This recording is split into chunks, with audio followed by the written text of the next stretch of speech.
در هفته‌های آخر خرداد ماه 1404 اسرائیل به خاک مقدس ما حمله موشکی و پهپادی کرد تا ایران عزیز و مقدس ما را بگیرد.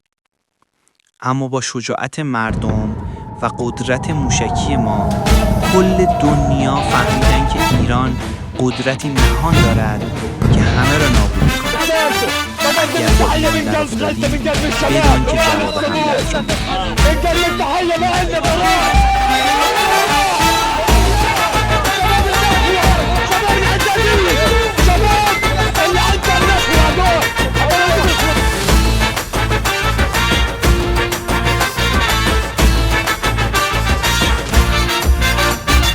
هستی رویایی من، عشق اهورایی من، ساحل دریایی من،